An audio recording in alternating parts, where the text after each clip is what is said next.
Welcome to Manhwa Recaps, spoilers ahead, watch out, and take care. Huge shout out and special thanks to the channel members. The manhwa starts with an old man's dying breaths, saying that he is an earthling, somebody from a civilized world. A little girl enters, calling him Old Man Seo, saying it sure is sad, but her mother wanted her to bring him this. He thanks her, and she says it's no problem. He just needs to make them some soap again. She leaves, bearing the snow to head back home. The man explains again that he is an earthling, and it has been 50 years since he fell into this world.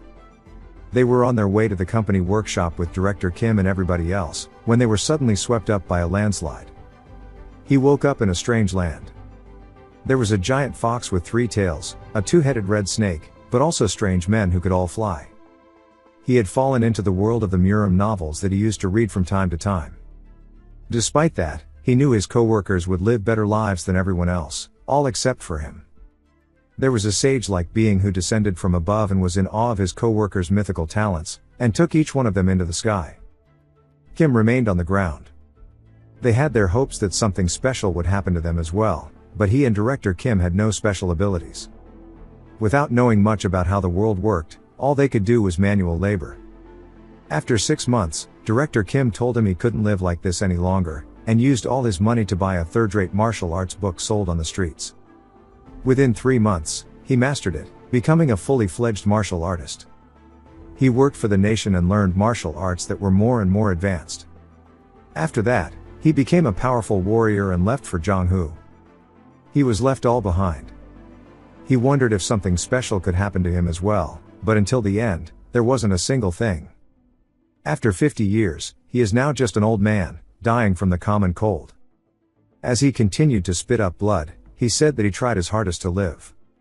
He learned the language and how to write, made a living, bought a small plot of land, and built his own house. He started making decent money when he began to make soap using lye. In this equivalent of medieval China, soap was essentially a new concept. However, even that ended after thieves stole his recipe, and their thugs booted him out of the market. Now he is waiting for his death, having been refused by the world. He wonders what the world wanted from him in the first place. He tried his hardest, but it was futile. He cries tears full of regret, asking why he could not have been selected, or why he was selected to come here when he's not even special. Everything just gets taken away from him, and he no longer even has the energy to keep his eyes open. If he had just a bit more power, maybe he might have had opportunities. And that was how he died, but also how he figured out his power. As he opens his eyes, he begins coughing while looking at the sky. Then down at his hands, he wonders how he's still alive and recognizes the clothes that he wore on Earth. As he re-sees all his co-workers, wondering where they are, he says that he finally realized he didn't come to this world without powers, and he gained the power of regression. Kim says that they were just on their company trip, and he looks around worried. Seo says it's the first day. They fell into this strange world. While they were in the car, they suddenly got swept up by a landslide, and then they happened to see a bright light. And it's hard to remember what all went down 50 years ago. One of them calls out to him, but he ignores them, saying that if he's regressed, he doesn't know what to do now. Most regression stories start with abusing future information, but all he knows is how to make soap. And we finally learn his full name, Seo Yun. The guy screams at him, and he says that he was just surprised. Then, the section chief slaps him, to everybody else's surprise. He calls him an idiot, saying that he dozed off while driving on the mountainside and almost got them all killed. Yun says that he's forgotten about this. He hasn't heard that title in so long, he couldn't tell he was referring to him when he was calling out to the manager. The section chief, named Joan Myung-hoon, asks if he wants to lose his job the moment they get back, and Yun says that he's a son of a bitch. He's the nephew of a managing director at the company he worked at, and that he's lucky that he became a section chief at the age of 32 by nepotism. The others start calming him down, saying that he could not have avoided that landslide no matter what. Myung-hoon says that this bastard was dozing off, which is how they got there in the first place. Yun says that he definitely did, but there was a reason, and it was because Myung-hoon handed him all of his work, and he had to stay up way too late, to the point that his nose began bleeding, and that he was supposed to be the one driving the car to begin with. Myung-hoon yells, saying that this idiot got them all stranded here. Yun, now slowly beginning to recall his memories from 50 years ago, was so shocked back then that he apologized to Myung-hoon, thinking he was in the wrong. Then he spent the next 50 years just like that, apologizing to everybody, even when a group of bandits trampled over him and took his belongings, even when a martial artist mocked him, or when a regional official took everything he had in the name of taxes. But there was one thing he realized after years of keeping it in. Sure, he has to keep his temper in front of those that he can't handle, but that's not the case for everybody. As he stands up, he calls out to Myung-hoon, saying that he knows he's mad, but now is not the time to be pointing fingers. Myung-hoon rears back his fist for a punch, and hits him straight in the face, asking if he wants to fight. Yoon-yun says that he doesn't need to kneel down to people he can't handle, as he returns with his own punch, sending Myung-hoon flying. Everybody's surprised by this, and Yoon-yun says in his past life he's been beaten up by martial artists countless times.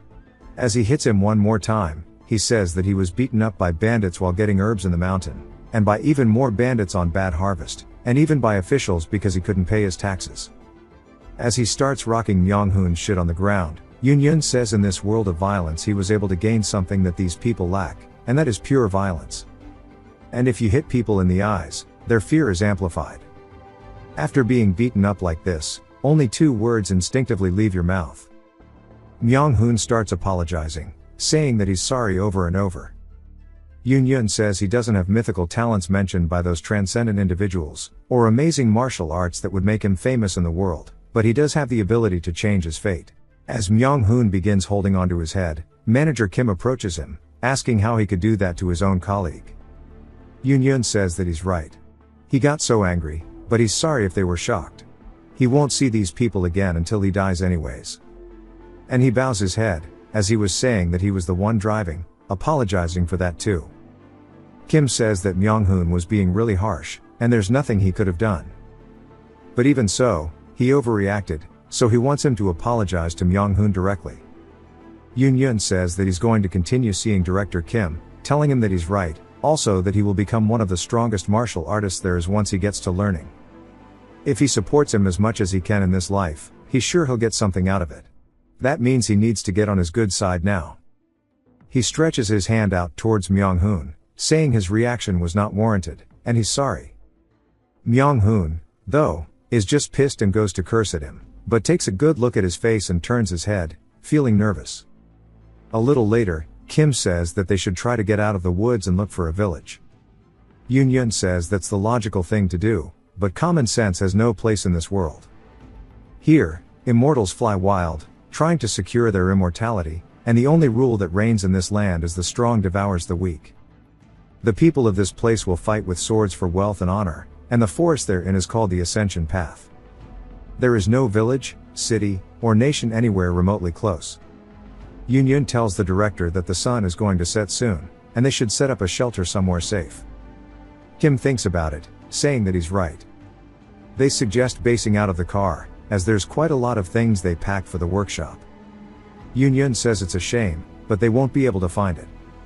Of course they won't believe him, and he'll just let them look for the car instead of wasting his energy trying to convince them. He says they can split up. One team can look for the shelter, and the other can look for the car, and they should meet back here before it's completely dark. Later that night, there's a slight overhang with a rock and a fire beneath it, and one of the women says that she doesn't get it. They were in a landslide while in the car, so how did they end up here, yet the car is now gone? Kim says that he doesn't get it either, as they're all eating something. One of the women says that it tastes like chestnuts, and Yoon-yun says that she can eat as much as she wants, as he's got a lot.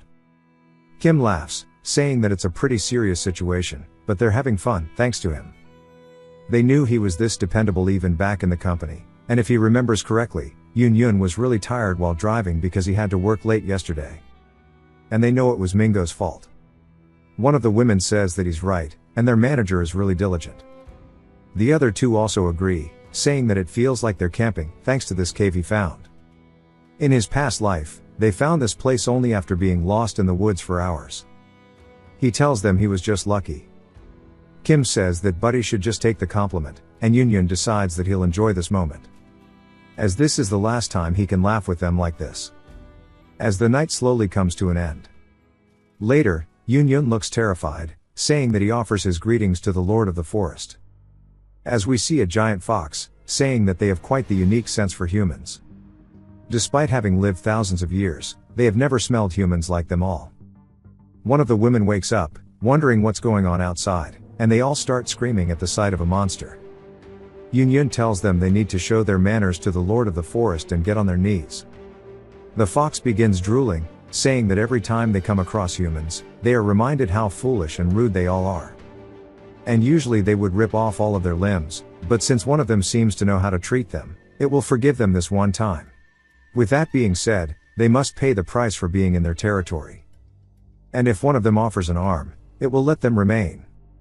In his past life, everybody saw the monster and panicked, and having angered the fox, they all ended up 1 foot in the grave, with their limbs all being chewed off. But it seems that this fox appreciates his manners this time. And it's not all of their limbs like last time. Just one person's arm is all they have to sacrifice. Even a lost arm will be healed by the cultivators who appear 2 days later. Plus, he's already prepared an herb that will reduce the pain. He stretches his hand forward, saying that he will offer his.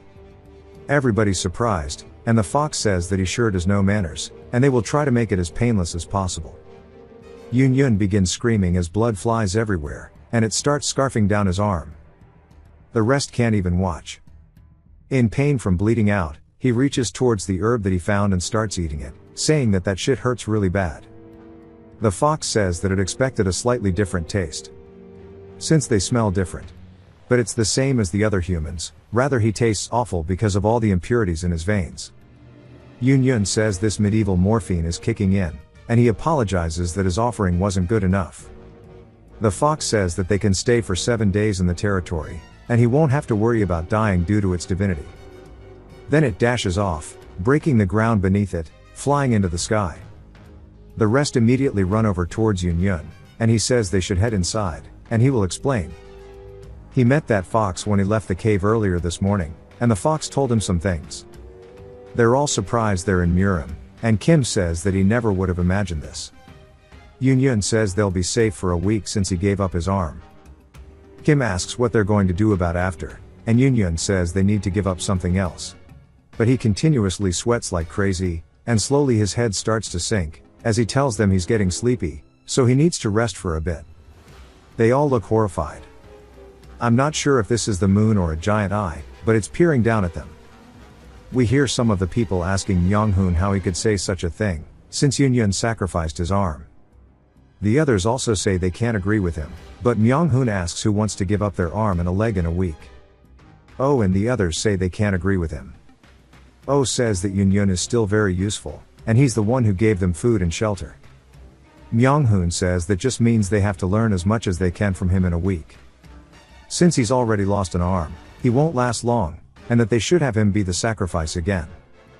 As Yun staring from the shadows, overhearing their conversation, Yun says that now that he's become debilitated, Myung-hoon is trying to convince the others to cut off one of his limbs every week to give to the fox. He grabs onto one of the rocks from the cave, saying that's not exactly pleasing, and it really pisses him off. With the violence he's learned from being beaten up for 50 years, he can easily kill a modern-day man like Myung-hoon with just a single arm. As he's staring at the back of his skull while he yaps to the others, he debates killing him, but sighs, saying no while putting the rock down, and that the fear surely must have just paralyzed their minds. If he acts too cruel right now, it'll cause issues with his relationship with director Kim. Oh tells him to shut the hell up already if he doesn't want to be on the ground again. Yun laughs, saying they sure are good people, and it's just a confusing situation for everybody. The night passes by, and the next day, unlike the fox who ate his arm, the two-headed snake only requested a small amount of blood. It's the very same snake that sucked out Oh's blood after he lost his limbs in his last life. Oh says it was just a small amount, and rolls back his sleeve, putting his arm forward this time. The snake says it tastes like shit, bro, and homie needs to go get clean, and it's the worst he's ever tasted. Of course, it's because it's the blood of a 21st century worker drenched in nicotine and cholesterol, no wonder it would taste like ass. He tells Myung-hoon to come with him to pick some herbs. Myung-hoon asks if he just called him by his full name. Yun asks if he's not hungry. Myung-hoon says that he is. Yun tells him that he will explain the fruits and edible herbs, so to follow him, and that he plans to give his arm to the fox next week as well, so if he dies, someone needs to know how to survive in this forest. Myung-hoon sweats nervously, but is also excited, thanking him for the chance. Yoon-yoon just wonders why he's so gullible, as the fox won't be coming back, and he'll never make use of this knowledge.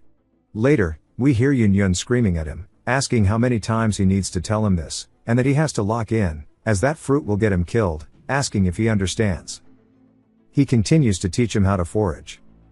A bit later, Myung-hoon sits down, saying that he needs a break as he's been digging nonstop to get herbs.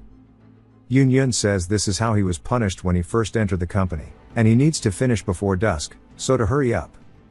They continue their digging until they find some ginseng, and Myung-hoon says this thing is massive, saying this is crazy. They continue their digging, asking if he sees the natural ginseng in his hand. Yoon-yoon says yes, and while it does resemble ginseng, it's a yellow bamboo root. It's because of the ascension path, but they are typically as small as a pinky, and they grow to massive sizes here. It won't be of much use to the cultivators, but it's an extremely precious medicine for martial artists that they use to increase their ki, and they should help Director Kim. They spot 2 more. As Myung-hoon goes crazy, asking if it's okay to dig this much up, Yoon-yoon says of course, and he should take off his shirt and put them in it.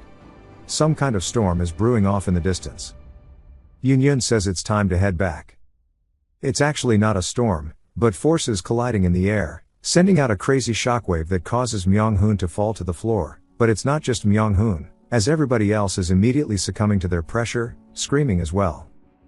Kim looks around, wondering what's going on. As we see the Immortals flying overhead, one of them says that it's a surprise to think they'd find such uncut talent here. The one in the back tells another one called Byaho that these are his. The roided up one calls him shameless, and we learn that his name is Iagwa. Kim asks who these people are, while the cultivators continue. Iagwa says that only 3 have spiritual roots, and the rest are just normal humans. Byaho begins to stretch his hand down, creating a giant yellow orb beneath it.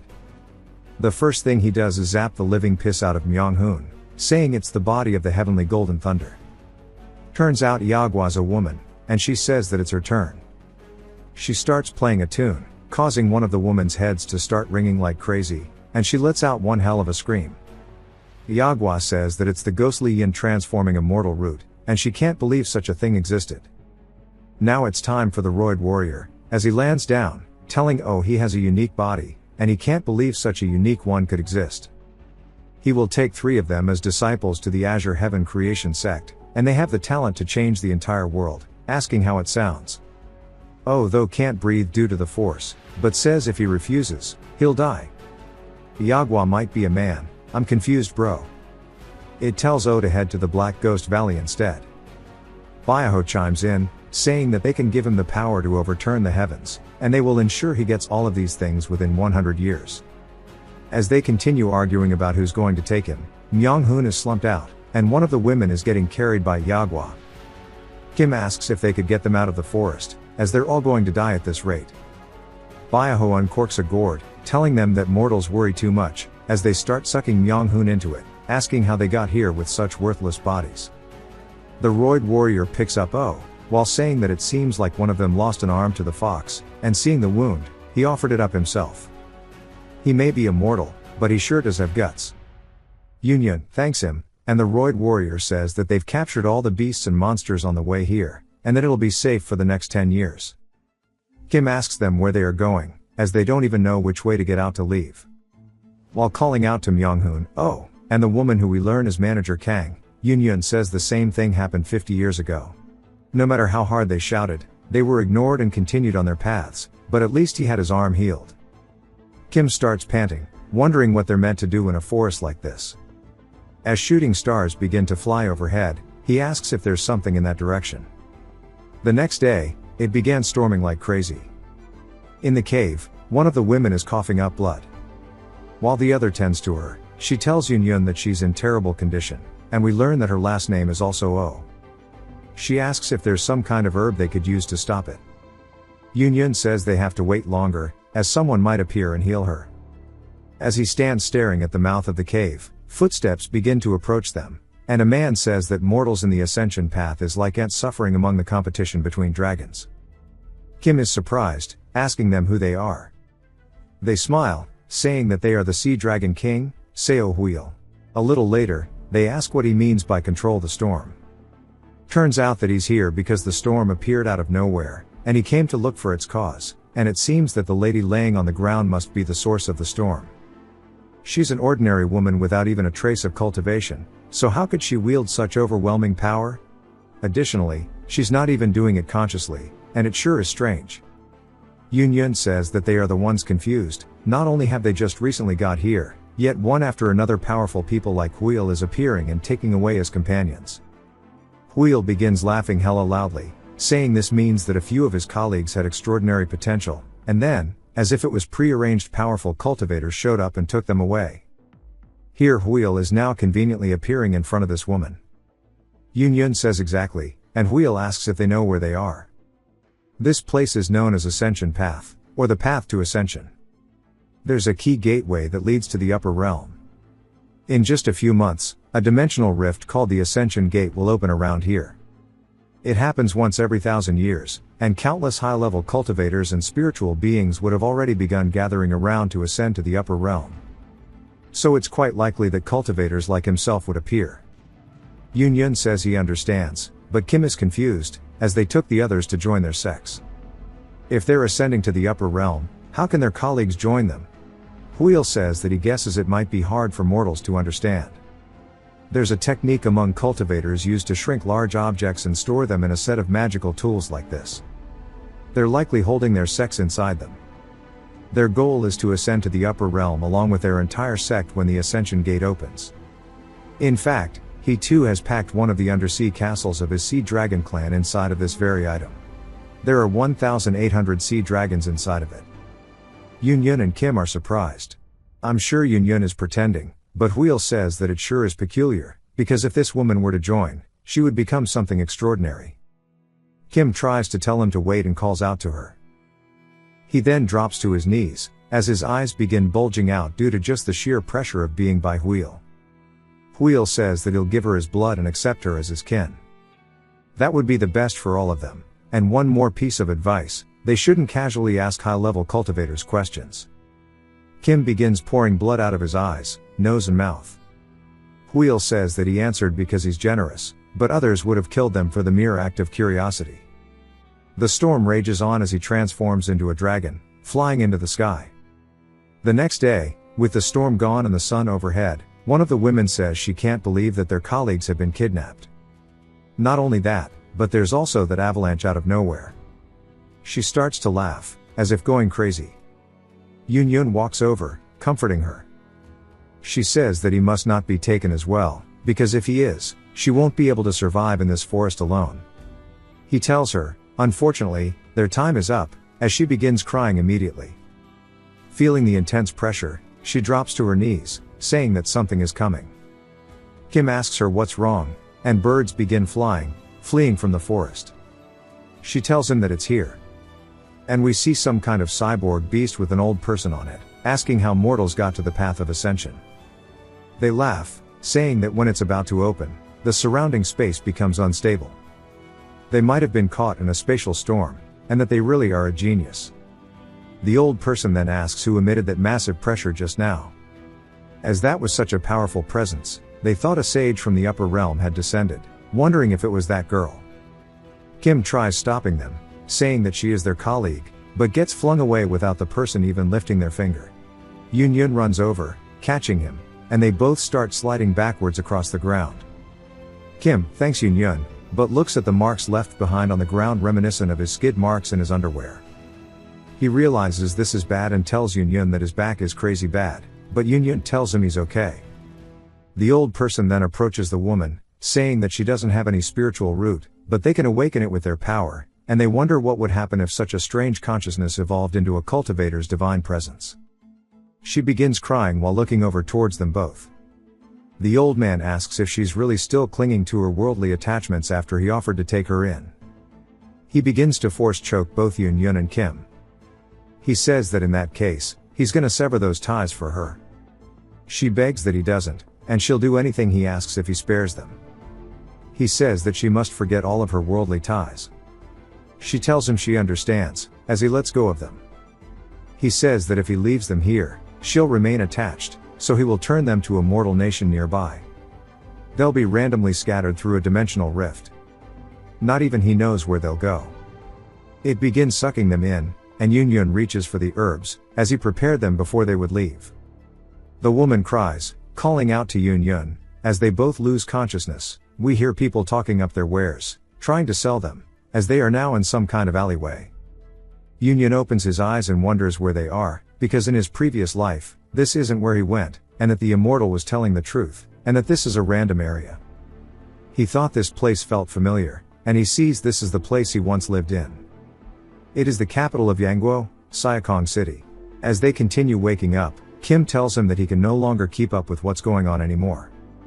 Yun says he feels the same, and Kim wishes it was all just a dream. And now it's just the two of them left behind, and he guesses he should be relieved that they weren't taken away by them. Yun doesn't know if they should be happy, and while he may have regressed in his past life, he was nothing but a powerless herb gatherer. Yun says they can't stay in this alleyway forever, and they should get out of here. Kim agrees, and they start heading throughout the city. We see that everybody's dressed entirely different from them. Kim wonders why they are whispering and talking at them, and Yun says they're saying that his clothes look funny. Kim is just surprised that he can understand them, and Yun says he shouldn't worry, as he understands a bit of Chinese. Kim forgot how bad his back was, saying that's great. But Yun lied. The language they're speaking is not Chinese. Other than the fact they use the same characters, it sounds completely different. And his past life had to endure the mockery of beggars for 2 months, just trying to learn the basics of the language. But now there's no need for that. He says they should go get some new clothes, but Kim asks how, as they don't have any money. They head to a medicine hall, and the physician is going crazy that he's letting them buy such precious herbs. Yun tells him that they're at least 800-year-old bamboo roots, and the guy says this should be worth about 15 silver ingots. Yun sweats a little nervously, saying that he's never had this much money in his past life, and tells the guy to hurry then. The physician says right away, and some time later, we see a nice new house. Kim asks if this is really where they're going to live. Yun says yes, and he's going to teach him the language of this place. Kim thanks him, and Yun says he made it seem like there's no problem, but after bribing some guys for identity plaques and buying the land, they only have 1 silver ingot left. He guesses it's because they're in the capital, but everything is so expensive. Kim sees his back bleeding through his clothes, saying that since they're in a whole new place, they should just call each other by their names, rather than their titles. Yun says that's fine with him, and Kim calls him by his first name, but we don't learn Kim's yet. Later that night, Yun says the reason he was able to get all this money was because he still deserves. They won't have a source of income if they run out of them, so they need to figure out a new way to bring money in. Kim starts thinking about how, and says they could use the silver to start a business. Yun says with all the money they can get from this, as well as his skill set from having been a director at a mid-sized company, they should be able to make a living, but that's not enough. Since he's regressed, he wants to dream bigger. We learn that Kim's first name is Young-hoon, and that he is a martial genius. After reading some third-rate martial arts books sold on the street, he became a martial master in just a few months. Once he learned the more advanced techniques, he became one of the most powerful martial artists in Jianghu. What if he were to learn advanced martial arts from the start? He might be able to shift for the birth of the greatest swordsman in Jianghu by at least 30 years, and that he'll benefit as much as he can while working with him. He tells him that this is a world of martial arts, and who knows when gangs might show up if they set up a business, and they should learn some self-defense. Young-hoon looks excited, asking how they're going to learn when people don't teach outside of their own sect. Yun says as expected of him, since he's a Murim novel nerd he knew he'd be interested. In this city, there are 7 famous sects. Among those, there are the Orthodox sects and the unorthodox sects, called the 4 Stars and 3 Demons respectively. The demon-slaying sect mainly learns sword and blade techniques. The Self-Binding Temple is a Buddhist sect, while the Suppressing Birdhouse is focused on intel. The 7 Mysteries sect has a very long history, learning all kinds of martial arts.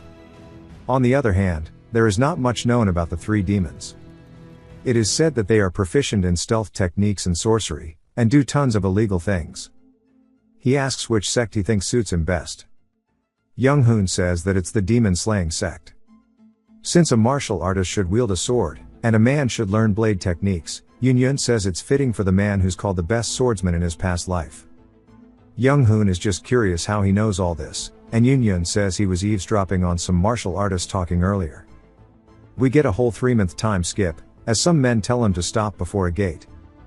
He introduces Young Hoon as his older brother, and they heard about how famous the demon-slaying sect is, and came here to learn martial arts. Murim Andrew Tate, who's been sipping a little too much of the juice while in prison, looks down at him. He says it looks like they have a decent amount of money, but he's sorry, as learning martial arts at his age will be difficult. Yun laughs, saying that they should at least let them talk to someone of a higher status, even simple self-defense would do. They finally make their way into the sect, and a guy asks if they really want to learn self-defense. Yun says yes, he wants the best one there is, while showing a whole case full of silver. The man says he could join as an external disciple, however, they won't give special treatment to those who join with donations. In addition, they will only accept one of him. Yun's surprised this is all they are willing to do, and Young Hoon asks if they are trying to rip them off, but Yun cuts him off, thanking him, saying that his brother will be the one learning. The man says they should come outside later to where all of the other disciples are gathered. Young Hoon asks what the use is if he only learns martial arts. He would have chosen a different group had he known they'd be so expensive. Yun tells him not to sweat it. It's not like he's ever been good at sports anyways, and he'll just set up a business with the remaining money and support him while he focuses on martial arts. Young Hoon says that he'll do his best, but he's old, and he doesn't know if he'll be able to do much. Yun tells him to believe in himself, as he knows he can do it. Young Hoon thanks him for the words of confidence, and another time skip of 7 months happens. At the competition held within the sect, we see a dude absolutely pissed as he's breaking his chair, because some outsider from nowhere defeated all of his beloved disciples, and the entire demon-slaying sect was in an uproar that a balding middle-aged man clapped them all. To master a martial art means to understand the true meaning that the martial art holds, and physically attune to it. A third-rate warrior who understands the meaning of a martial art can become a second-rate if they merge it into their own understanding. In order to advance from there, they need more than double the amount of understanding compared to before, and equally more time and effort, but sometimes people with enough talent seem to laugh at typical levels of understanding, and speed through many stages at once. This sect is one full of such talented martial arts. However, an outsider has come to defeat the direct disciples of that great sect. Within 7 months, he became a first-rate warrior who had completely mastered the absolute dragon saber technique of the demon-slaying sect. Who I'm assuming is the sect leader is in disbelief that he reached first-rate within just half a year of learning martial arts. On top of that, he is an outsider learning in their sect. To others, it would seem that their traditions kneel to that one man, and he tells everybody to capture him. They now have him heavily guarded within a building, and Yun is there as well, saying that because of an outsider gaining the skills befitting an elder of the sect is now in chaos. In such a ridiculous situation, he was imprisoned, and his quarter suspected of being a spy of another sect. However, he doesn't know why he was also considered a suspect when he doesn't know martial arts. He asks Young Hoon if he's worried. Young Hoon laughs, asking about what. Yun says about them suspecting him as a spy, because in the novels, they typically destroy his ki core, and cut off his flow.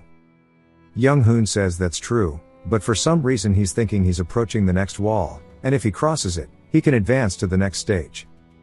Yun's surprised, saying he sure is a monster, as it has not even been long since he became a first-rate, and now he's already nearing the next stage.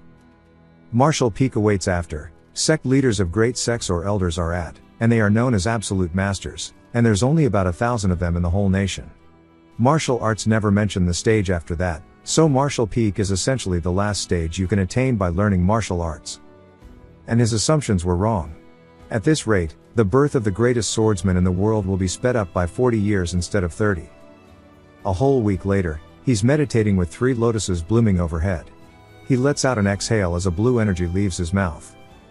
Yun says this is the flow of ki that only appears to peak martial artists, it's called 3 flowers gathering at the summit. Young Hoon says he's crossed the barrier, and he's not so scared of the sect leader anymore. Yun says his talent far exceeds his imagination, and Young Hoon says he's also impressed by himself.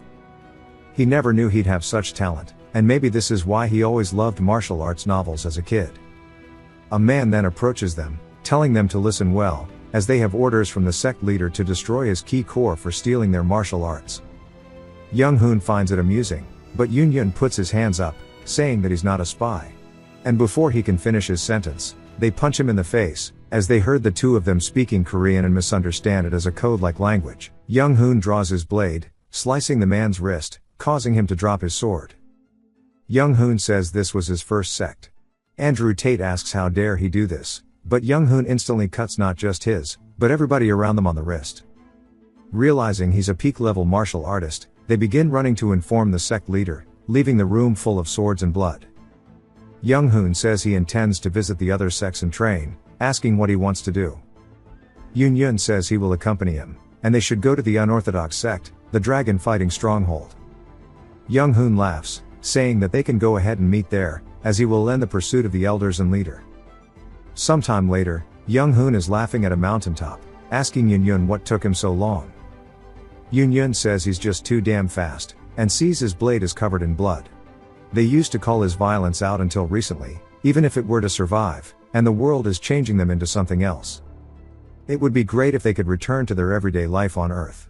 If he were to regress again, he wishes it would just be to Earth instead, but it can't be helped.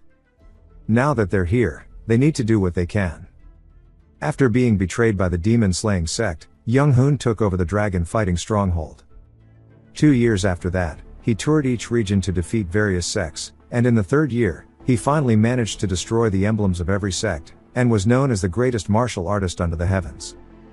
He used that fame to unite the sects, forming the Martial Alliance. A whole 7 years later, they were as close as brothers, ignoring the gaps in their ages, and he created a martial art specifically suited for him, calling it the Severing Mountain Sword. He named it that, hoping he'd inherit its meaning of will that would even cut down mountains.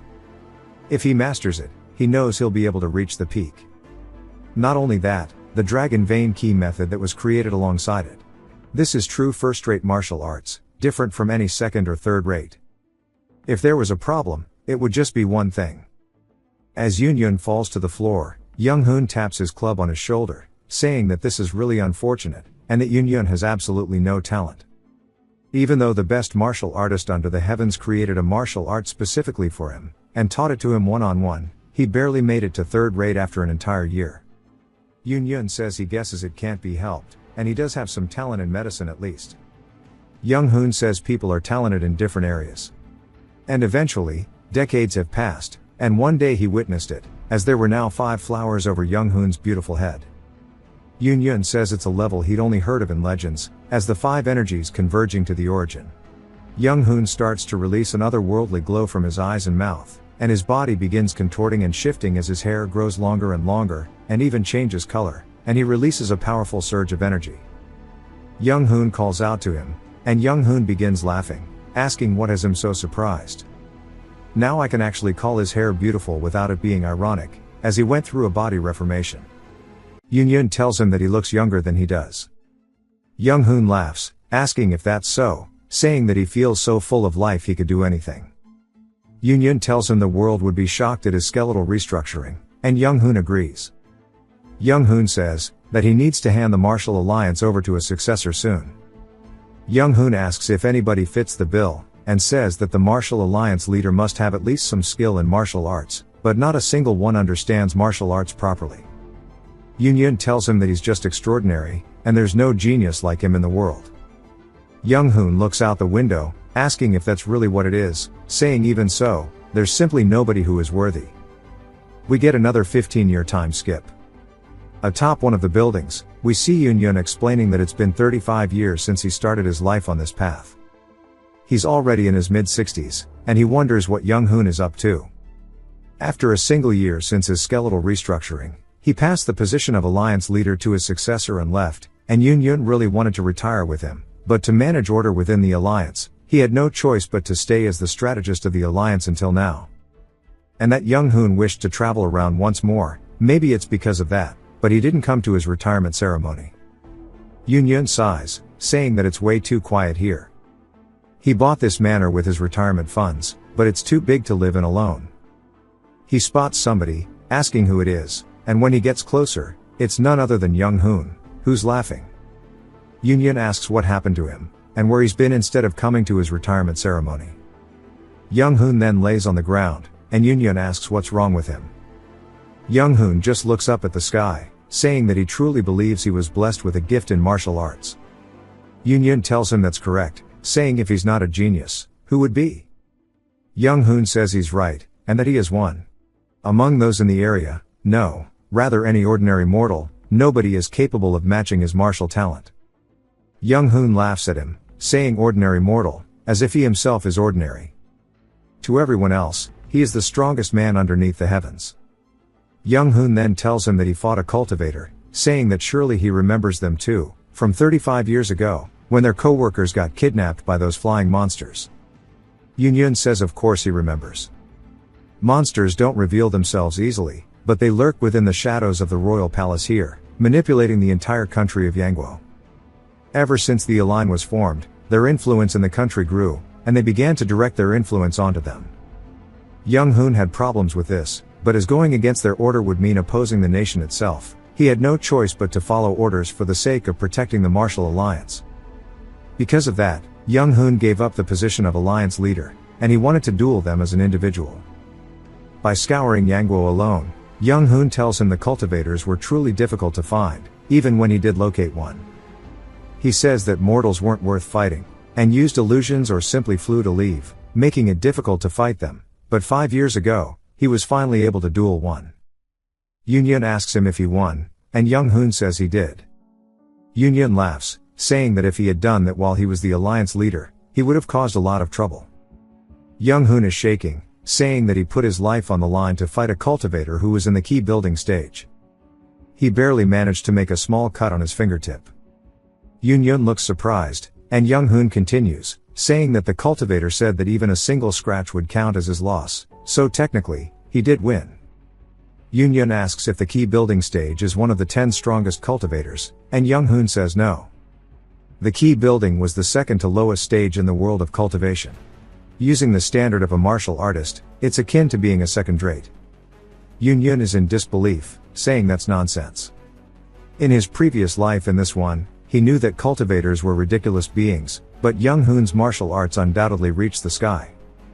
He can truly walk atop nothing and utilize martial arts while suspended in air, and he's capable of cutting through entire buildings of steel as if they were tofu, but for such a genius, barely nipping the finger of a bottom-rate cultivator, it's absurd. Young Hoon says he is but a frog in a well.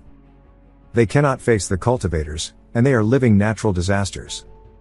Yun looks worried, and Young Hoon says even so, as he reaches into his outfit, he pulls out the guy's hand, saying that he managed to cut it off today. Yun asks if that means he's managed to surpass him, but Young Hoon says no. He placed some paper talisman on himself, and his hand grew back, and that he thinks this is the limit to his martial arts. Yun asks what he's talking about. Young Hoon says he's here to say goodbye to him today. He said he held his willpower in high regard, and that he was willing to accept him to join his cultivation sect, so he'll probably start from the bottom up there. Yun says that means he's going to surpass the mortals, and that it's impossible without a spiritual root. Young Hoon says that for a regular mortal, the stage of 5 energies converging to the origin is equivalent to the 5-element spiritual root that cultivators are naturally born with. In order to gain the trait that cultivators are born with, mortals must use their entire lives to manifest even that basic quality. Young Hoon then slices his sword, cutting through space itself, saying that he will now go and aim for a higher stage, and he hands Yun a book, saying this is his last gift towards him and to stay safe. Yun starts screaming out his name as he fades out. The book is called The Record of Transcending Cultivation and Exhausting Martial Arts. But Yun wonders where he's going without him, and so even more time has passed. As we see in old Yun, just like the start of the series, saying this is cruel. It has been 50 years since he has come to this world, and here he lay dying to a common cold, just like beforehand. And fate is something no matter how hard a human tries, they cannot escape. In the end, all that's changed is his house and his bed, and he ultimately dies on the same day. He lived his life to its limits, because he didn't want to experience the same regret in his past life. He was so busy, he hadn't even thought of marriage. Thanks to that, he was able to unite all of the martial sects here, and experience plenty of the fame and wealth the mortal world could offer. But what is this sense of emptiness? If he had struggled harder, maybe both he and Young Hoon could have reached the sky. And his body quakes into a sense of pure powerlessness. This is nothing but a disappointment, and this marked the end of his second regression. Union opens his eyes once more, in the same forest he was in previously, the ascension path. He looks down, seeing that his body is brimming with energy, and regression isn't just a one-time thing. Myung-hoon once more screams at him, and starts running toward him, and swings. He says a new body full of energy, and a new opportunity is undoubtedly a good thing, though what about the things he had built up for the last 50 years? Myung-hoon gasped out, saying that he almost got them killed, and now he has the nerve to dodge. Union wonders if regression is actually a good thing, saying that to him, he's not too sure, and it's a curse, one that denies him the meaning of life. Sure, a couple regressions may be a good opportunity, but what if it were to go on like this forever? He would be trapped in fate's wheel, forced to wallow in the suffering of life until the end of time. Moreover, he can't meet the people he knew, and grew with, in his previous life ever again. The people in front of him now are simply beings with the same appearance as the people he knows from his past life. The Young Hoon who he thought of as his own brother, no longer exists in this world. Union tells Myung-hoon to calm down, asking what help being angry here would serve. Myung-hoon calls him shameless, and Union says in the first place, he was on driving duty that day. He warned him before he forced him to drive that he wasn't able to sleep last night, because of the work he already offloaded onto him. But also, how would he have even been able to dodge an incoming avalanche on a narrow road? So stop pointing fingers, and think about what they need to do. Myung-hoon, though, of course just looks at him with spite. Union calls out to Young-hoon calling him brother, but corrects it, calling him Director Kim. I'm going to continue calling him Young-hoon.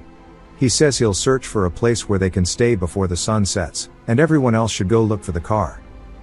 They're way out of this forest, and when the sun sets, he'll light a fire so they should come over to it. He decides that there's no point in him making a bond with these people, as he's going to die by himself in the end, and he'd rather stay cold and distant. That night, in the same cave they were in previously, we see everybody laying down, sleeping on the floor.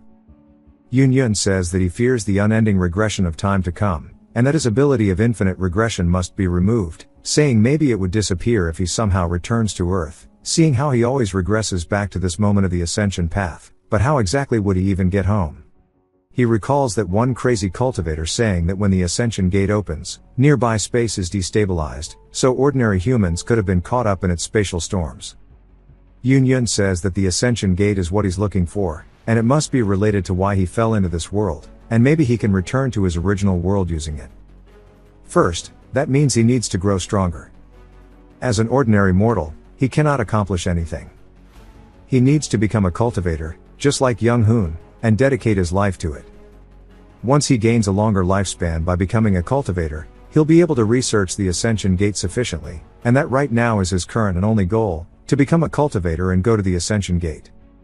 The next day, out in the forest, Union has already dug up an herb and is devouring it, saying that strong ki is shaking in his core. He didn't know heart methods in his previous life, so eating these yellow bamboo roots wouldn't have done anything. But if he uses the dragon vein ki method that Young Hoon made for him, then he can break through his blocked ki passageways. As we see him doing his best to circulate, after a while, he's sweating, saying that it's not easy to cure a body soaked in preservatives from fast food and stress. Later in the day, we see a bunch of wood carvings on the ground, as he is carving a stick to make a makeshift sword that he can practice with, saying that this should do it. He then begins practicing his martial arts, the same ones that Young Hoon made for him. In his past life, he was just an average second-rate martial artist, but since he wasn't practicing near the end of his life, his skills have dulled. But that's not a bad thing. As he stares at a tree, he swings, using the severing mountain sword, actually managing to cut it, saying that he has it all in his head, so growing his skills is a matter of time. Young Hoon, surprised upon witnessing this, asks what that was, asking how he slashed a tree with a wooden stick, and what the hell is up with his strength. Union says that this is the man who will lead him to become a cultivator, and asks him if he wants to learn the technique. Young Hoon asks if he really can, but then we hear the wolf laugh as it crushes the tree, and starts to snarl at them, calling them filthy humans, asking how dare they play around in front of the master of this forest. Union says that he honestly forgot about him. We see blood flying as the wolf is eating his arm. Yun says all he can do now is to apply pressure to his nerves to ease the pain, as the fox bites away at his arm, and that he is weak. In both his first life, and his second, he can't help it. It then skips completely past the second regression, which is a little disappointing, understandable I guess. As we see, it's his third regression, and everybody's trying to get him to stop as he's walking towards the wolf once more. He gives us a recap of his second life. Even though he vowed to attain the level of 5 energies converge to the origin, and become a cultivator, despite learning under the best master for over 100 years, he barely managed to make it to become a first-rate martial artist. As he grabs onto his arm, he starts ripping apart at it with his bare hands. He says that his talent is worthless compared to that of the people here, but despite that, regardless of whether it takes a millennia or 10 times that, as everybody screams, he hands his arm up to the fox, and he says that he won't give up. The fox laughs, saying that a human who knows their manners and offers up a sacrifice of their own accord sure must be delicious, and they can't wait to have a taste. Yun says he'll give his arm up any time until the day he surpasses its strength. After eating his arm, the fox left, allowing them to stay here. Without regard for his co-workers, he continued to swing his sword alone in the forest. Aside from when the cultivators arrived to heal his arm, and kidnap his co-workers, he swung his sword without food or rest. He finally stopped on the 4th day, and says that he has a question for the Sea Dragon King. Huil asks what it is, and Yun says he believes that he intends to take their manager, and we finally learn that her name is Haiseo, and he says that she is a mortal who lacks a spiritual root, and regular mortals can only live for up to 100 years at most, so he wonders what use he has with her. He says that he is quite informed about cultivators for a mortal, but he should not worry. When she accepts his blood, she will awaken to a spiritual root befitting her talents. Yun then asks if they could also have the opportunity, as they are from the same lands, and they might also have some special powers he could be interested in. Huil laughs, telling him to listen. As he starts releasing pressure, he says he'll warn him for his own sake, that he should try to avoid making demands to high-ranked cultivators like him. They've lived through dozens of millennia, and have seen and learned countless things he could not even dare comprehend. As he is one of the kinder ones, he'll forgive him, but certain freakish cultivators would be more than willing to crush him like an insect for making eye contact. The storm starts raging violently as he turns into a dragon, carrying Haiseo away. And the next day, when the other cultivator came, we learn that the woman's name is Yun, and he says that she is born without a spiritual root, so how is she able to become his disciple? The man laughs, saying that this is a priceless pill that awakens one to their spiritual senses, and a mortal can gain the opportunity to become a cultivator if they consume this. Yun says this means there are other ways to become a cultivator. He then says that it's also possible for mortals to train in martial arts and gain the 5-element spiritual roots, but that path takes far too long, and results in a very mediocre outcome, and this is the best way. But now that he has no business with the two of them, he sends them away in the portal once more. Yun yells, telling him to wait. And when he opens his eyes, he sees himself on a tree. He looks up, spotting the southwest of Yangguo. He says his previous life was spinned, just like his second one, where he and Young Hoon traveled throughout the country, and after spending almost 100 years traveling, he knows every place like the back of his hand. He tells Young Hoon to wake up, and explains that he woke him up, and brought him to the nearest city, and explained the situation to him. While he seemed quite confused, he soon appeared to accept this new reality, and they arrived in Ho Biak City, and sold the herbs of the Ascension Path to buy a small house. Yun taught him the language, as well as the Severing Mountain blade which he had created in his second regression, by modifying the Severing Mountain sword in order to make it better suit the weapon he used. Yun looks disappointed, saying this is very unmotivating. He reached the level of 3 flowers within 3 months of learning martial arts, while someone like him can spend 2 whole lifetimes training, and barely reach first rate. Young Hoon laughs, saying that he thinks he could beat Yun now. Yun says that this man is not the same Young Hoon he considered to be his own brother, and that he is mentally several times younger than him. In terms of mental age, he'd be as old as Director Kim's grandfather, and he shouldn't accompany him in this life. Yun tells him from now on they should begin living separately, and hands him a book. Young Hoon asks why, and if he did something wrong, wondering what the reason is. Yun says the reason is simple. In his first regression, he became the Martial Alliance leader, but despaired after losing to the cultivators. His second regression wasn't much different. He made the same book, but even a newer one, as well as fighting the same cultivator, but he was unable to surpass the cultivators, and gave up, leaving the path of martial arts and becoming a cultivator. The same thing will definitely happen in this life. He no longer wishes to witness Young-hoon's face filled with despair. He says he wants to tour the lands, and improve his own skills. Young-hoon asks how he's going to live on his own without him, and Yoon says his martial arts should be more than enough to go off of. He's taught him how to communicate right, and fight. He's a martial artist at the martial peak level, so he doesn't need to worry. Young-hoon says this means he must part with someone who shares his homeland once again, and Yoon tells him that they should promise to meet back here at this house every 2 years. Young-hoon thinks about it, and it turns out he convinced him. And then Yoon left. He heads into the city, and a man tells him to halt, asking what brings him to the Hall of 8 Respects. Yoon bows, saying that he has come to request the duel. The man laughs, saying that one simply cannot just barge into the Hall of 8 Respects. And as the man's speaking, Yoon quickly unsheathes his blades, slicing forward, cutting open his uniform, and his spear. As his spear starts to fall apart, and his clothes, the man looks shocked, and Yoon says he plans to grow stronger, and then resheathes his blade, asking the man if he really looks like he's a nobody to him, as he plans to do whatever it takes. Inside of the sect, a woman welcomes Yoon, saying that the sect leader is waiting for him. As they walk down a hallway, he sees the sect leader standing on a training arena. A lot of the disciples are all watching, and a man says that he was wondering who their guest might be when he heard a first-rate martial artist was here, but to think it would be such a young man. Yoon introduces himself, saying that he greets the Hall of a Respect sect leader. The guy says that his ki is undoubtedly formidable. Yoon says his is as well, and he wants him to bestow upon him some of his teachings.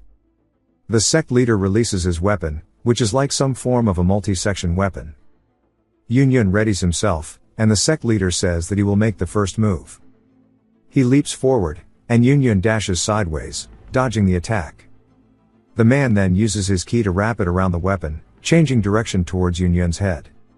Yoon watches carefully, and then parries it with his sword. The disciples are surprised that he deflected the sect leader's 9-chuck with his sword. I guess that's what they've called it. The sect leader says, seeing his reaction time, he's reached the level of becoming one with a sword, and he's at the late stage of first rate. Yoon says he can tell he's also completely merged his martial arts with his weapon as well, and he's learned much from that single move. The sect leader is amused, saying that he can't believe he's at the same level as him, despite being such a young age, and he's really a genius. Yoon laughs in his head, saying that's not even a compliment to him. He knows that it may seem impressive that he's reached a level of prowess that would take others decades to reach in his late 20s, but he is just one of the many talentless fools commonly found in the world, and the sky never gave him such talent.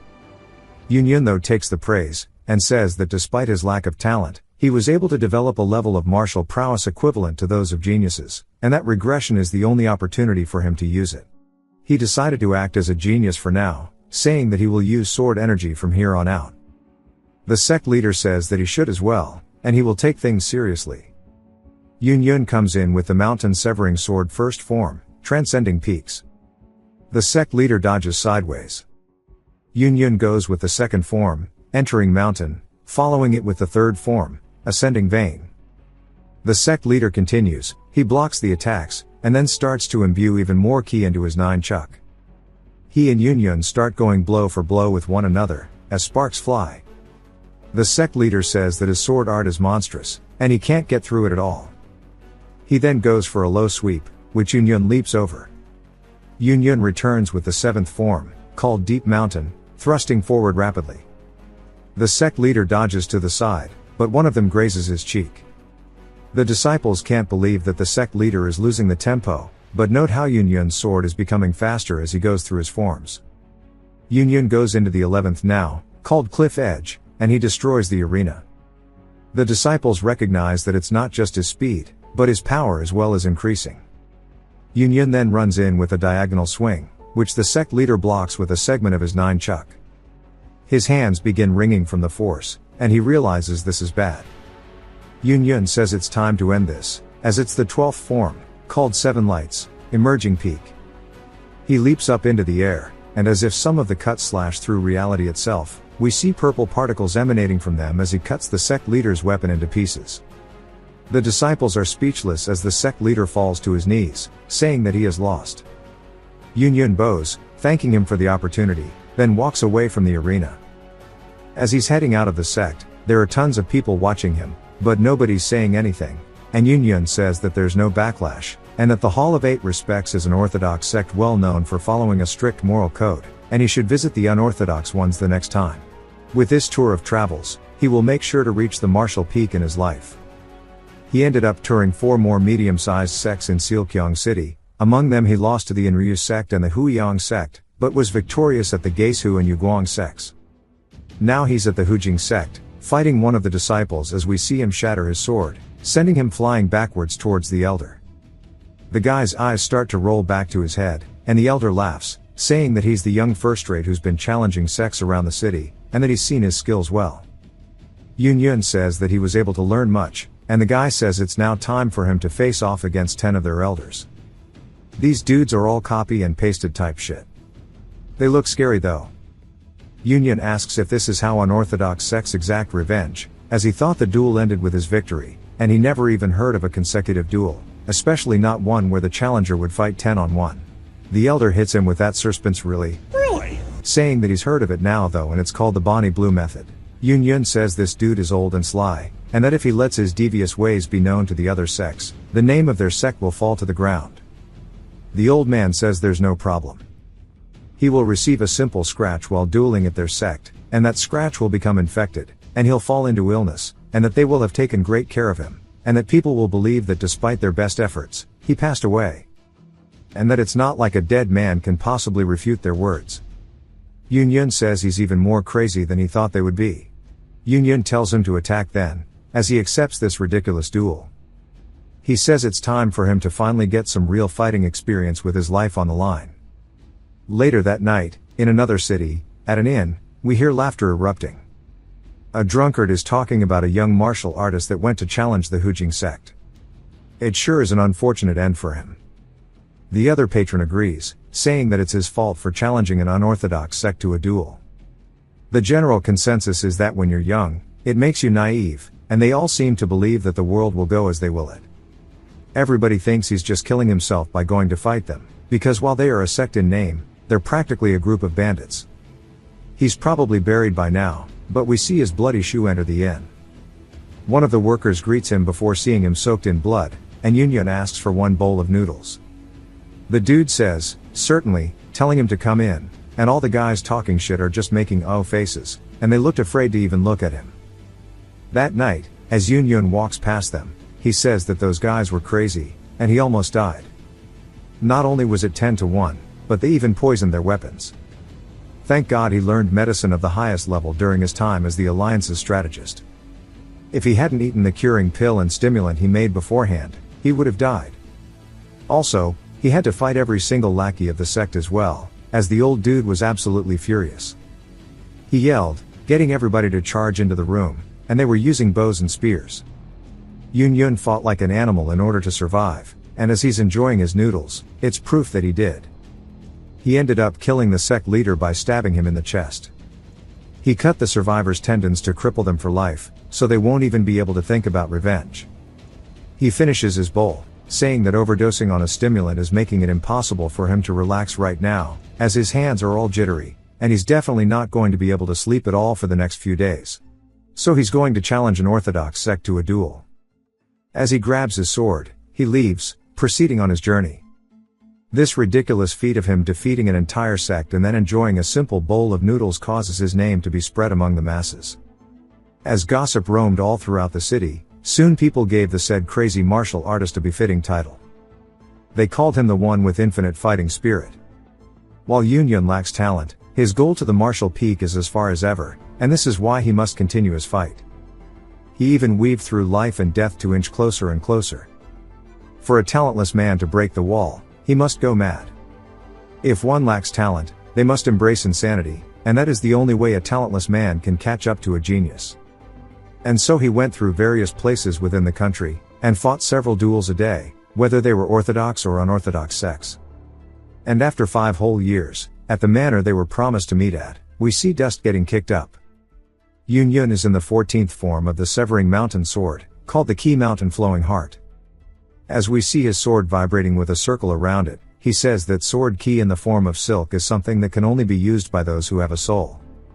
Even attempting to form it for a moment places a ridiculous burden on his head, but if he doesn't do this, he can't possibly dream of catching up. As we see Young Hoon coming in from above, Yun blocks the attack, but it disperses his ki, sending him flying down to the floor, and he even makes a crater. He says that all of his sword ki was destroyed in a single strike. Young Hoon laughs, saying he had high hopes from hearing about him, but he still has a long way to go, and he thinks that he's clearly won this time, as he is now the strongest man under the heavens. Yun says that he truly has incredible talent, congratulating him, saying that he's grown even stronger than last year. As he's hit skeletal restructuring after only 5 years, Yun wonders what he's been doing in that time, saying he's still only a first-rate martial artist, and that talent truly brings people to their lowest. Yun asks what brought him here, and Young Hoon says they agreed to meet every 2 years. After attaining the 5 energies, converging to the origin, and visiting Great Sex, he realized one thing. He is the strongest man in all of Yangguo, and no one can withstand more than a single strike of his. Yun wonders why he's just now noticing this, and Young Hoon continues, saying that he was thinking, as the strongest man under the heavens, that he was planning on creating a sect or organization of some kind, and he wanted to offer Yun a seat. Yun says he's fine though, as he prefers how he is now. As he always ends up with this obsession for becoming the alliance leader, if he accepts the offer, he'll end up working himself to the bone as the vice leader or strategist in this life as well. In order for him to reach the martial peak, every second is precious to him. After saying that, it would be hard for him to meet after he starts his organization. He began trying to convince him by saying he could help with his training through one-on-one lessons. Yun says no matter what offer he makes, he's not taking it, and Young Hoon looks sad. But from Yun's perspective, he's got his teachings from multiple lives, and it hasn't done anything, and what he needs is real-life experience. In his past life, Young Hoon told him that once he enters the late stages of first rate, he should endeavor to experience as much real combat as possible. So this life, he decided to merely watch his saga from afar, and continued on his own endless journey for battle. And after 20 years of countless duels, Young Hoon comes back to the pavilion and enters, saying that Yun looks quite pale, and Yun says that he finally realized that his talent is truly one forsaken by the heavens. Bro got it rough. Young Hoon says that despite training endlessly, he still hasn't been able to raise his progress. Yun looks down at his shaky hand, saying that his understanding of sword energy now far exceeds that of other first-rate martial artists, and he's still unable to last more than 3 exchanges against a peak-level martial artist. Young Hoon says that's strange, as he's nearly become one with the sword, but he still hasn't reached the martial peak, and someone with as much fighting experience as him should easily be able to do it. Yun, though, understands that this is just the extent of his talent. As his nose begins pouring blood, he says that this is as much as he can maintain, and it's only half a day, but maybe if he can maintain his sword energy for an entire day, he'll be able to find the path. Young Hoon wishes him the best, and hands him a book, saying that this is the insight he gained from fighting a core formation stage cultivator. He tried to buy as much time for himself by understanding his moves, and managed to escape successfully. Yun says it's as thick as his last 2 books, and he can't believe that the insight needed to escape from a core formation stage cultivator was this great. The same words that Young Hoon said in his previous lives are echoed once more, that they are living natural disasters. Obviously, he needs a deep understanding in order to escape from the wrath of nature. Yun says he sees, and he will preserve and pass it down to the next generation. Young Hoon thanks him, and says that he's going to go find a core formation stage cultivator again, and he prays that they meet each other alive, and he gives him a hint to reaching the martial peak. He says that he should try to take in every single piece of spatial information in his mind at all times. Yun asks what he means by this, and Young Hoon says that he needs to keep how he stays aware of his surroundings in order to utilize them during real combat, and he should try to make that something he'd typically only utilize in combat, stay active at all times. Yun asks how he could even do that, as just maintaining sword energy all day makes his head feel like it'll split open, but now he needs to stimulate his surroundings at all times, wondering how he knows his head won't just explode. But he says there must be a reason that the strongest martial artist would assign him such a task. From that day forth, he began to keep aware of every single piece of information his eyes would give him, and remember the spatial position of every object. As he's going through the city, he's keeping an eye on everything, same as when he's going through a forest, and we see him panting, and he says it's been 5 years since he began to maintain his sword energy and spatial tracking. He feels dizzy, and being aware of everything that enters his sight is a very dizzy feat. It's not just that, he started surpassing his visual information, and he's tracking audible information now as well. He doesn't even know if he can fight in this state, as there aren't any more sects for him to go fight. In the past 30 years, he's traveled throughout the entire country, visiting various sects from medium to large, and now there isn't a single one left within the country for him to visit. He currently has resorted to capturing bandits and living off of their bounties. He has to fight against enemies that would use any dirty method while he's in such a lightheaded state, so he doesn't know if he can survive. But this is a path that he chose, and he will not run from it. We see the bandit boss appearing, saying that he's going to die here, but Yun says even if he does, he will continue to walk this path. As we see blood flying, it jumps to 15 years later, and he says that it seems that Young Hoon has survived. Even though he's grown old, Young Hoon is still young, saying that once again he has. Yun explains that it's been 45 years since he regressed. He has now reached a stage where he is proficient at processing and remembering, not only with sight and hearing, but also taste, touch, and smell at an advanced level. But that was all. He still hasn't been able to become a peak-level martial artist, and he can't believe that an entire life's worth of training isn't enough. Young Hoon tells him that the cultivators have put a bounty on him, as his name is spreading amongst them, and the 2 core formation stage cultivators set a trap to ambush him, and he barely escaped, but he managed to make a single scratch on one of their cheeks. Yun says that he seems to have gained great insight again this time, and Young Hoon says it's nothing like that. It's impossible to defeat a core formation stage cultivator. If he can't escape, he'll end up as a corpse, and he's been having some thoughts recently, that 5 energies converging to the origin may be the limit that a martial artist can aim for, and he suspects that the author of Record of Gazing Cultivation and Exceeding Martial Arts ended up arriving at the same conclusion as him. Which is true, because he's the one who wrote the book, and I guess Yun gave it to him without telling him he wrote it. Yun says that he sees his own self in him. While he undoubtedly has a talent gifted to him by the heavens, Yun has the opposite, as his talent is forsaken by the heavens. He wonders why he relates to his situation right now so much, when the two of them are polar opposites when it comes to talent. Yun says he's stumped as to why he's unable to reach the next level, and Young Hoon says despite successfully emulating sword energy and having the vision of a peak-level martial artist, he's still unable to become one, and he has no idea what could be the case. Young Hoon asks if he would like to go through a duel and give some feedback. Yun says he would, and that night they head outside, and we see a giant explosion. We see a giant shockwave, and Yun asks just what the hell is his problem.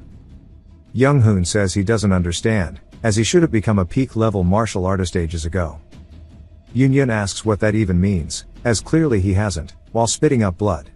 Young Hoon says this is strange, wondering why this is happening, saying that even if he lacks talent, he should still be there.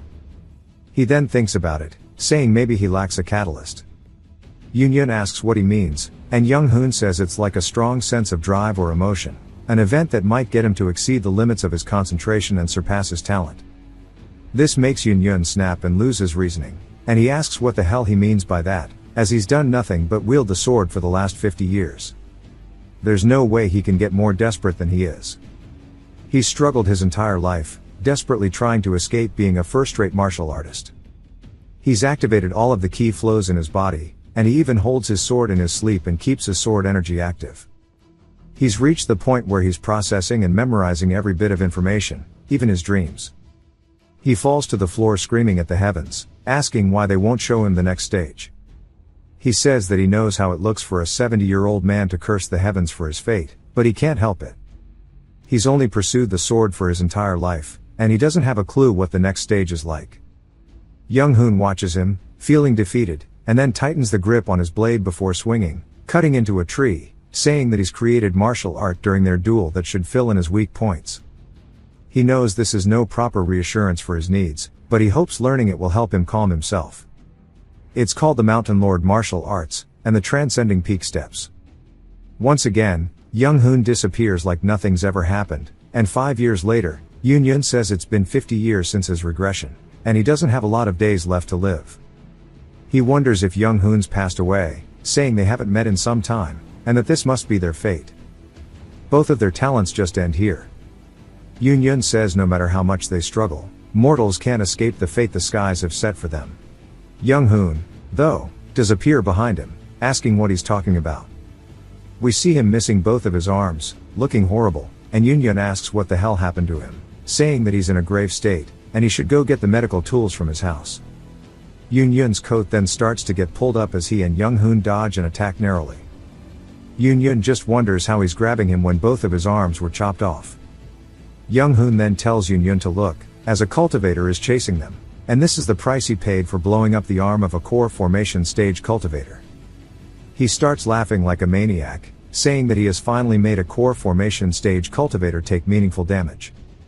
He has witnessed the stage past the 5 energies converging to the origin. What was thought to be the final stage of a martial artist, he can finally surpass it. Yun looks surprised. As we see an orb floating above Young-hoon's head, he tells Yun to look, as he risked his life and burned away his life force to get to this point. Yun says that is enhanced ki.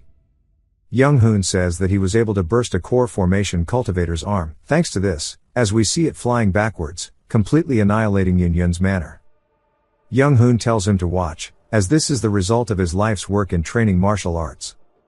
Yun starts crying because this dude just blew up his damn house, saying that he invested all the money he gathered for 50 years while living as the infinite fighting spirit into this house. Young-hoon though laughs, telling him to look, as he has run far and wide to show him this because he decided that he would leave his will to him. Yun, at that moment, spaced out, and rage filled him, but he calmed himself down and watched his martial arts performance. The place where a 3-story building had been exploded without a trace.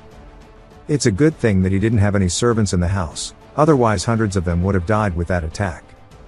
The blade traces he can see in there from the few remains there are, show how much effort he has put in. He can also see that the ball of enhanced ki just then was a concentration of thousands of blade energies. That is an unbelievable force. It's stronger than any martial art he has shown him until now. Yun says this is how he was able to do it, and before he had to ambush or assassinate the key building stage cultivators for a chance, but now he can fight them head on. As they start falling, Yun screams, and they plummet down into the forest. We see the landing was taken really roughly, as it shot, breaking a bunch of trees. Young-hoon's voice starts to grow weak, and he tells Yun not to forget these techniques, as these are his life's realizations. He then says he should pass on his martial arts to future generations. Yun says he heard him, so stop talking, as his life is at stake here. The cultivator then arrives, saying that he found him finally, calling him the ultimate martial spirit, saying that this is a terrible spot to run to. Yun looks up as the cultivator calls out to him, saying that a civilian should get out of the way, as he is a criminal who has committed unspeakable crimes to the cultivators. Yun asks if he is going to punish him, and the cultivator asks if he is his acquaintance. Yun starts hauling cheeks while also grabbing onto Young-hoon's cheeks, and the cultivator clicks his tongue, saying this is pointless, wondering if he did not hear about the cultivators from the ultimate martial spirit, but laughs it off, saying that he will think of it as entertainment, telling him to run the best he can. As he shoots out some purple aura, Yun turns in horror to see that it is actually an army of corpses running towards him. Yun says he is too old for this shit, and asks if the cultivator gave him the nickname of Ultimate Martial Spirit, saying it is unique, and that they both have spirit in their name, but they are both being chased by the undead, and that sure is strange. He tells Young-hoon to stay awake and respond to him. As one of the corpses gets close and stretches his hand out towards them, Yun swings, cutting its head off. He then kicks it backwards, playing some human bowling ball, saying that he should be the one running with him on his back, as he is going to die from exhaustion, wondering why he had to get his arms cut off. The undead did not stop and continued to chase, but Yun just grit his teeth and kept running. Mornings went, and night passed. He wonders how many times the sun rose and fell, as he was at his limits, gassed out, and he ended up atop a cliff, saying that it is so high up. The cultivator says that is shocking, that he, a mere civilian, managed to withstand the undead for 3 days and nights. However, he cannot run anymore, as he sees his legs shaking. He tells him it is futile, and that the ultimate martial spirit is long dead. Yun Yun says that he knows, and he is a physician after all. The cultivator then asks why he was running, as he is only interested in the ultimate martial spirit, and he doesn't care about him. He could have just abandoned the corpse and run off. Yun Yun starts laughing. The cultivator asks what is so funny. Yun Yun says that due to all the martial arts he has been training in his entire life, he was able to reach this point despite being void of talent. It is all thanks to Young Hoon's teachings. He is someone from his hometown, as well as his martial mentor. So if he wants to take his master's head, he will have to take his first. The cultivator realizes that he is foolish, saying that it seems mortals forgot how to fear the cultivators, wondering if it is just because he doesn't know any better, or if he has no fear due to him being old. He says that he will show him that cultivators have the power to show him pain worse than death, as two hands begin flying towards him. They go to his sides, and Yun Yun realizes they weren't going for him, as they attach onto Young Hoon's body. Turns out they were his arms. Yun Yun realizes what is going on now, and the cultivator says that a parasite should learn and pay the price for looking down on him. Yun Yun turns with tears in his eyes, calling him evil, and tells the ultimate martial spirit to kill his disciple. Young Hoon starts roaring as a corpse, and swings. Yun Yun dodges under, asking how dare the cultivator defy a dead man's legacy like this. The cultivator just has a smug expression, and I can't wait to see one of the future lives where he knocks it off. Yun Yun dodges the attack, saying thankfully he isn't able to use martial arts. He's merely attacking him using the sheer power the cultivator surged into him, but just that sheer force and speed is so great that it's hard for his old body to withstand. As he starts getting pressured, he says this is really bad. It's already an incredible disgrace to point his sword at Young Hoon who is already dead, but if there's nothing else he can do, he should end it as soon as he can. He's regretful, and apologizes as he uses the 21st form of the severing mountain sword called Heavenly Lake. Back when Yun Yun was learning it, Yun Yun says the name's interesting as all the other forms' names are related to some mountain peak or valley, so why is the 21st form named after a lake? Young Hoon is also curious, and Yun Yun says that since he's the one who created it in his past life, maybe he would understand his own thinking. Young Hoon says it reminds him of the heavenly lake atop Mount Baekdu. Yun Yun asks if that's really it, and Young Hoon says yeah, and maybe this world has a lake similar to the same one atop the mountain, or maybe the name was also created by people from Korea like them. Yun Yun laughs, saying maybe so. Yun Yun explains that the heavenly lake is a lake that reflects the sky itself. The heavenly lake holds the view of the skies within its surface, but its nature remains unchanged. The sky, symbolized in the teachings of the severing mountain sword, refers to the martial arts he duels with, and the lake which encompasses the sky's view refers to his single strike as he unsheathes his blade, rapidly sending out an attack, knocking Young Hoon backwards. Yun Yun then resheathes it, saying that the heavenly lake of the severing mountain absorbs all of the energy flowing in the opponent's veins into his sword energy for a single moment, and ends up launching the enemy away whilst their energy gets trapped in his blade. It's a move he can use because he's a first-rate physician and a master of understanding the 8 key veins. It is a move only he can perform because this martial art was created specifically for him, and if Young Hoon's corpse remains intact, he may continue to be used as a servant, which is why he must not let a single piece of him remain. As he will use the energy churning within his sheath to combine all of the severing mountain sword forms into a single attack, he starts rapid firing through them. Using the first form, he swings as it starts cutting through Young Hoon's corpse. He then continues his chain, flowing all the way up until the 6th form as we see 6 attacks flying out. Young Hoon starts getting cut up into pieces, and the corpse lets out another groan. Yun Yun says he needs to cut him completely so that the cultivator may not defile his legacy further. The cultivator, realizing this is bad, starts to pour more energy into Young Hoon, calling Yun Yun an insect. Young Hoon starts bulking up, POV you eat nothing but McDonald's thinking your dirty bulk is working. Yun Yun says the cultivator has given him even more power and speed, and he needs to dodge, but wait, what use is there in him dodging, as his life will end soon, and he's already as good as dead. So he will use this moment to ensure that his master is no longer defiled. Yun Yun, instead of running away, charges straight towards Young Hoon, saying that he will burn it all, and he will die here. Young Hoon raises his hand up into the air, and Yun Yun says that he can't die until after he accomplishes this goal. He starts bleeding from his mouth, saying that the area around him, the noises, the smells, the humidity, and the temperature, and even the blood that's wrapped around his tongue. He starts sensing everything, saying that his brain feels like it'll explode, and he might as well let it. His eyes begin burning violently as he holds up his sword, letting out a scream. He says until his brain burns to a crisp. But then, his brain feels like it explodes, his eyes open widely, and instead of accepting the pressure formed from putting his life on the line as per past experiences, he wonders what's going on, if he's become delusional. As time feels like it's slowed down, he starts to see little strings in front of him coming from Young-hoon's hands, showing the exact motion he's about to swipe. Yoon decides to trust in it, and dodges the attack. He then sees a blue line from his sword showing him the path to follow, and he does. As he slowly traces the line, he swings, cutting into Young-hoon's corpse with ease. Yoon then realizes that this is the vision of a martial artist who has reached the martial peak.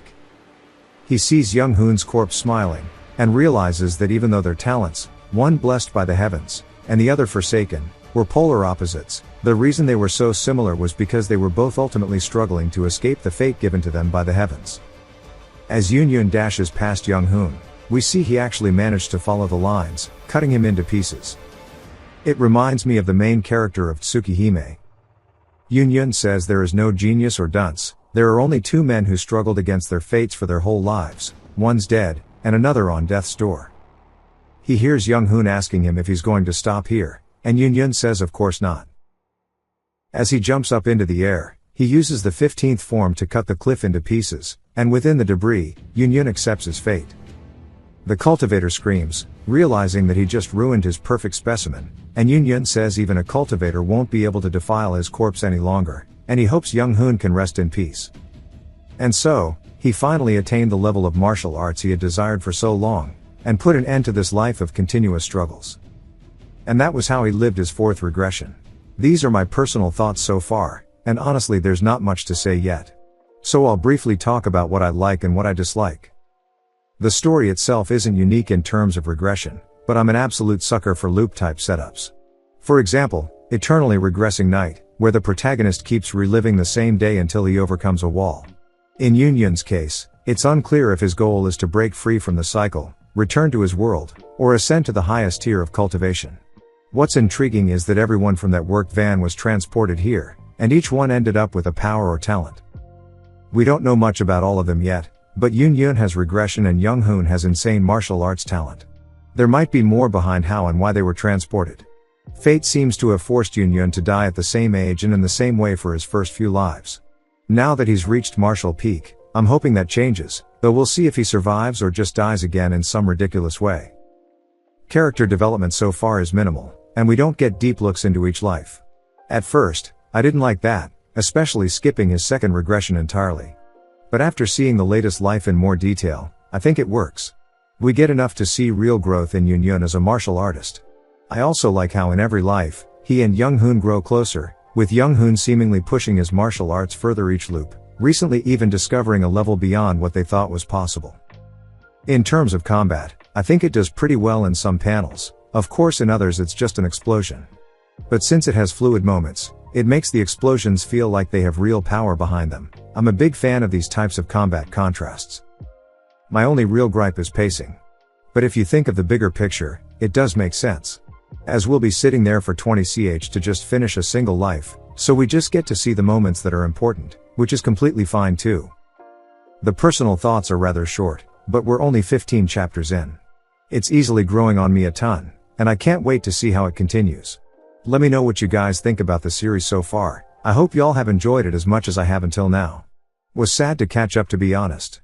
If you've watched till the end, comment, "Bop," to let me know. Subscribe for more videos like this. Leave a like or a comment to help the channel out. Thanks for watching.